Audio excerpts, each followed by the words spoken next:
Good morning, good afternoon, good evening, good night, good day to you, depending where you are in the world.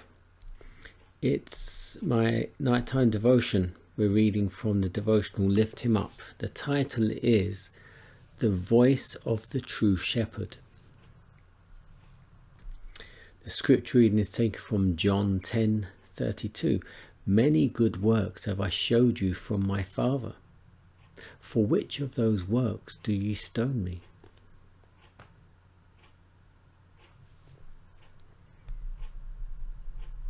Jesus declared himself to be the true shepherd because he gave his life for his sheep. He says, therefore doth my Father love me, because I lay down my life, that I might take it again. No man take it from me, but I lay it down of myself. I have power to lay it down, and I have power to take it again.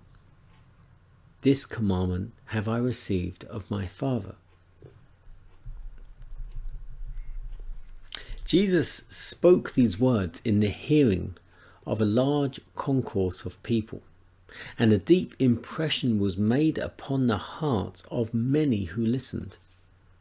The scribes and Pharisees were filled with jealousy because he was regarded with favour by many. While he represented himself as the true shepherd, the Pharisees said, he hath a devil and is mad. Why hear ye him? But others distinguished the voice of the true shepherd and said, these are not the words of him that have a devil. Can a devil open the eyes of the blind? And Jesus walked in the temple in Solomon's porch. Then came the Jews round about him and said unto him, how long dost thou make us to doubt? If thou be the Christ, tell us plainly. Jesus answered them, I told you, and ye believe not. My sheep hear my voice, and I know them, and they follow me.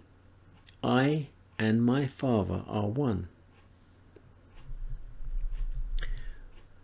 With what firmness and power he uttered these words. The Jews had never before heard such words from human lips, and a convicting influence attended them.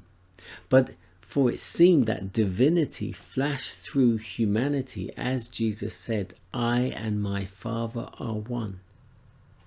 Jesus looked upon them calmly and unshrinkingly and said, many good works have I showed you from my Father. For which of those works do you stone me? The majesty of heaven stood, calmly assured, as a God before his adversaries. Their scowling faces, their hands filled with stones, did not intimidate him. He knew that unseen forces, legions of angels, were round about him, and at one word from his lips they would strike with dismay the throng, should they offer to cast upon him a single stone. He stood before them undaunted. Why did not the stones fly to the mark? It was because divinity flashed through humanity, and they received a revelation and were convicted that his were no common claims.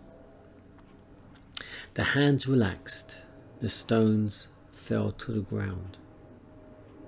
His words had asserted his divinity, but now his personal presence, the light of his eye, the majesty of his attitude, bore witness to the fact that he was the beloved Son of God.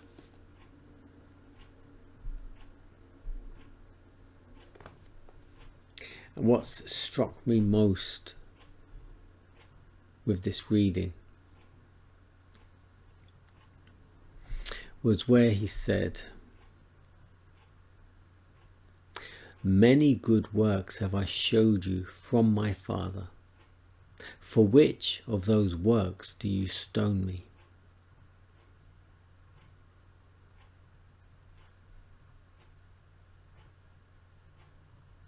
And he basically is turning it back on them.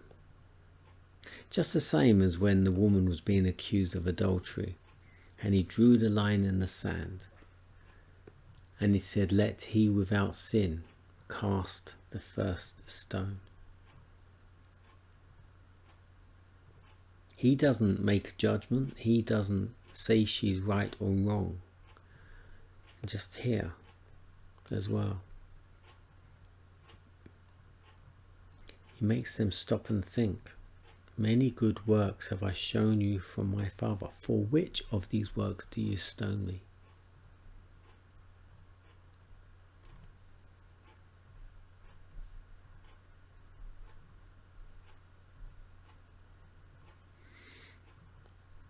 No one human being can judge you for what you have done.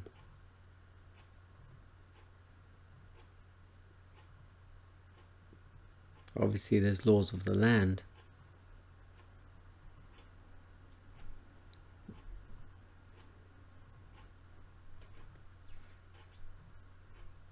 Yes, and they would probably send you to jail or something, but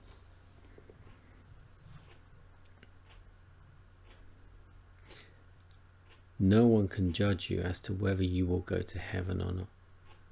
Only Christ can do that.